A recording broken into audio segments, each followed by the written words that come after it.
on, everybody? It's the Bulls Show, aka Aidan, and welcome back to another video. Ladies and gentlemen, as the halfway point has just come and gone for the Chicago Bulls, we're a little bit over halfway throughout this season. It's been a fast, incredibly fun season to watch for the Chicago Bulls, ladies and gentlemen. I kind of want to talk about where this current Chicago Bulls team is at, what we accomplished, maybe some of the expectations that we've either delivered or underperformed in, as well as looking at what the current Chicago Bulls team should look forward to in the future and the process that they have to go to leading towards the second half of the season. It's kind of the what are the Chicago Bulls now kind of situation. The halfway point of the season, what are we and what are we expected to be going forward? But before we get started, please like and subscribe to the Bulls Show. Turn notifications on and let me know in the comments below your thoughts about the Chicago Bulls current situation in terms of the halfway point of the season. Again, just over the halfway point of the season. And what would you like to see going forward for the Chicago Bulls as we push towards the All-Star break, as we push towards obviously the NBA playoffs, and we'll see what happens during that period. But ladies and gentlemen, we are currently, at this point in time, I believe second in the Eastern Conference, right behind the Brooklyn Nets. We were first for the January 1st up until now, and then we have lost that spot to the Brooklyn Nets, obviously with our previous loss, our current loss to the Milwaukee Bucks. Right now, we're in a situation where we have lost a fair few games compared to what we have won. But overall, the Bulls being the second seed is something that I don't believe many people expected to see from the Chicago Bulls heading into this season. Obviously, I don't think many of us expected DeMar DeRozan to have the MVP season that he's having. I didn't expect, I guess, Zach LaVine and DeMar DeRozan to be this ultimately great dynamic duo. The chemistry on the court throughout the whole team seems to be working very well at times. Most times it's working very well. We have beaten a really good amount of teams, and again,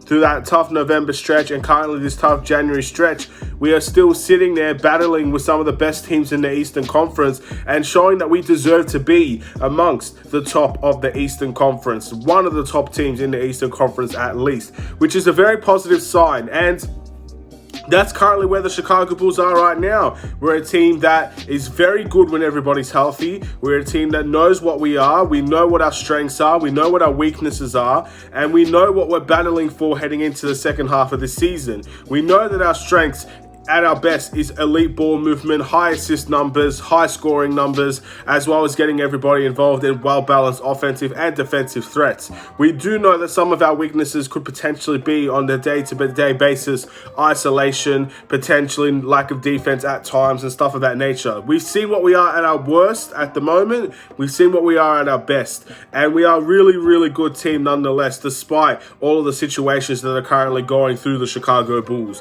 We're also a team that just hasn't had its team fully healthy since the beginning of the season.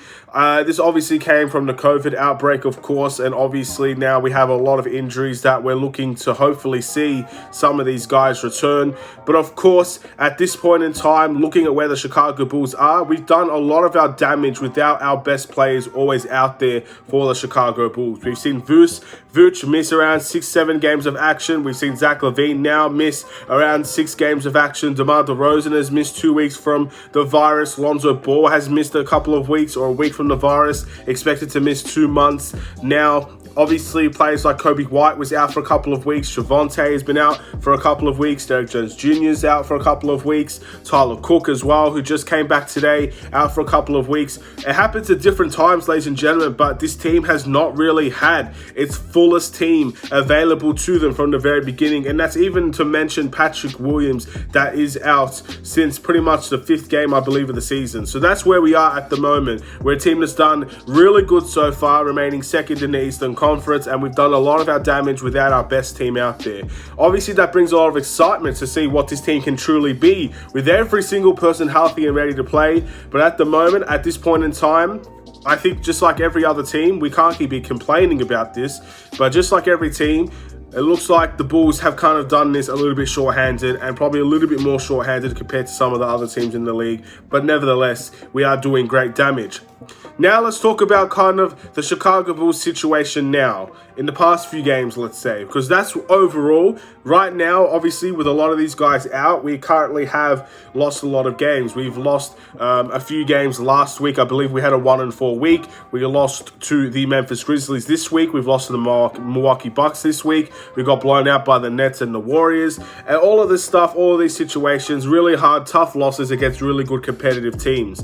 Does that mean that the Chicago Bulls are not ready to compete with some of these teams? At this point in time, obviously, again, some of these losses you can take with a grain of salt because we don't have our best players out there.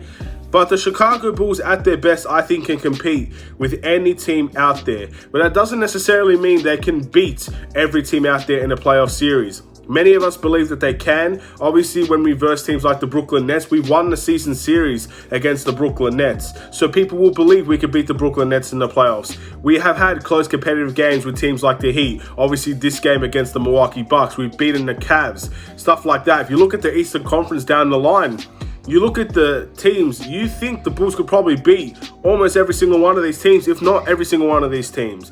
It's going to be a very hard Eastern Conference, and by no means am I saying that we're going to go straight to the NBA Finals and verse teams in the West. But to say that we're not in great competition and to say we cannot compete with any of these teams is a bit naive in my opinion. We have our strengths just as much as other teams have their strengths, and we have our weaknesses just like every other team has their weaknesses. No team is flawless and no team is perfect, but the Chicago Bulls have great strengths and we are a fantastic team when we're playing. And in the end, it's a joy to watch the Chicago Bulls, and I think we will get to be a very competitive team heading into the playoffs. I'm not saying that we're going to win the East. I'm not saying that we're going to win a championship. Those things are undetermined, and obviously with playoff experience that we haven't had yet with some of these guys, we might not know how these guys respond to a playoff environment. But in the regular season at this point, we are a team that is competing with the best, and we're showing that we deserve to be amongst the best in the Eastern Conference.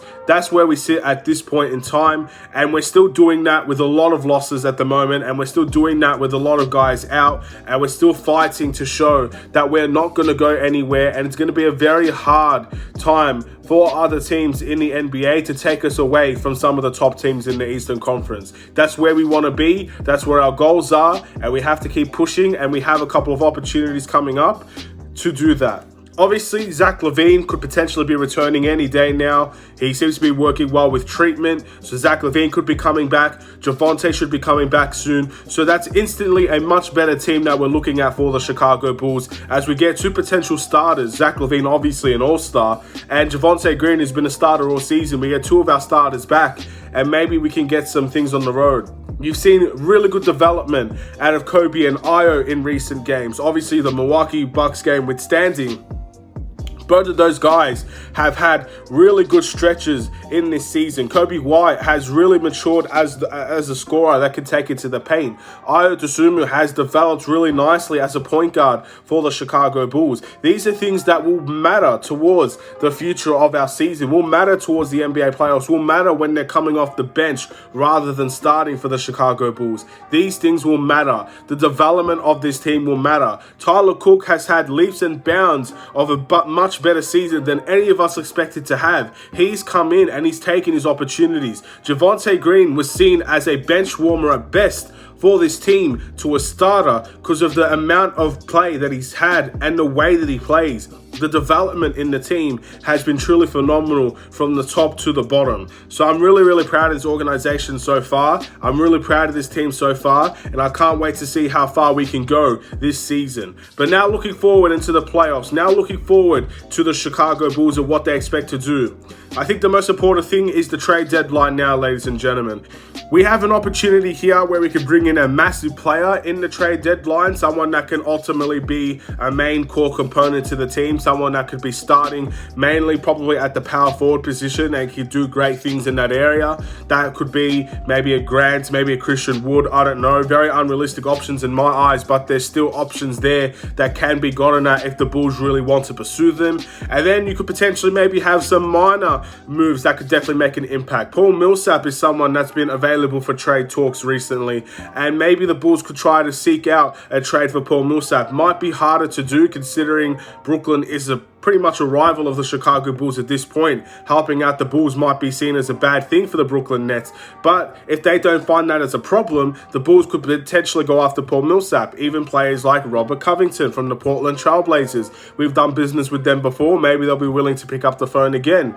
We have a lot of options, buyout options as well, that could potentially be happening for the Chicago Bulls. Anything in this instance is something that the Bulls need to be aware of, and something that the Bulls will have to heavily consider going into the remainder of our season, and what we truly need to help us get to that next step and get to as far as we possibly can in the playoffs. That's what the Bulls should have their mindset on now, ladies and gentlemen, and that's what I truly think they do. But beyond that, ladies and gentlemen, we've got obviously the All-Star game. Zach LaVine, DeMar DeRozan, shoo-ins to become an All-Star. Maybe Vucevic can get in there if there are a couple of injuries or anything like that. But mainly Zach and DeMar will probably be All-Stars, will definitely be All-Stars this season, and rightfully deserved. So Bulls fans will have a lot to look forward to towards the All-Star game, knowing that last year we had one player in Zach LaVine, his first appearance in the All-Star game, and now we're one of the top Eastern Conference teams, and we're going to have two players in the Eastern Conference, or two players in the Chicago Bulls team that could be All-Stars and potentially even All-Star starters. That's great to see. And then the playoffs, ladies and gentlemen, the big thing to look forward to if you're a Bulls fan. I'm really intrigued to see how this playoff experience will go. The first time we made the playoffs since that team of Jimmy Butler, Rajon Rondo, and Dwayne Wade. And that team almost took down the first seed of Boston Celtics. But it's a new age, ladies and gentlemen. It's a new day. It's a different team. It's a different breed. And it looks like it's a different mentality for the team.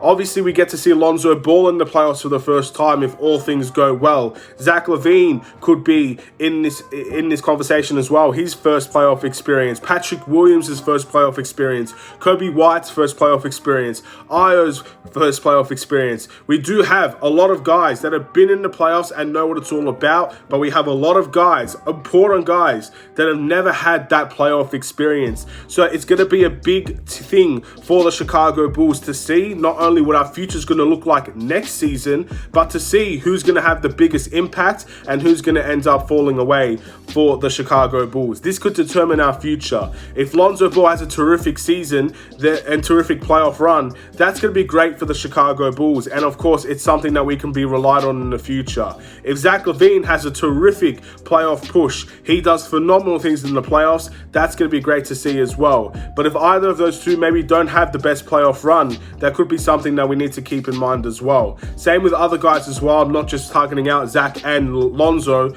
but this goes throughout the whole team. Whoever has a great playoff run and whoever has a disappointing playoff run will ultimately shape and determine how the team looks going into future seasons, if those players can be trusted or not on this team. So we do have a lot to look forward to, ladies and gentlemen, and it's definitely an exciting time. This season has been a whirlwind. It's been one hell of a ride, halfway through, and I'm already pumped up for the next half of the season. Let's get this going and let's get the celebrations for the Chicago Bulls. I simply cannot wait for the future of this team and what we could truly be coming towards the playoff period. Thank you for watching. Please like and subscribe if you're new. Let me know in the comments below your thoughts. Again, I might have gone on a little bit of a tangent. Nevertheless, this is where I see the Chicago Bulls at this point in time. Let me know in the comments below what you guys think, and I'll see you in another Chicago Bulls video.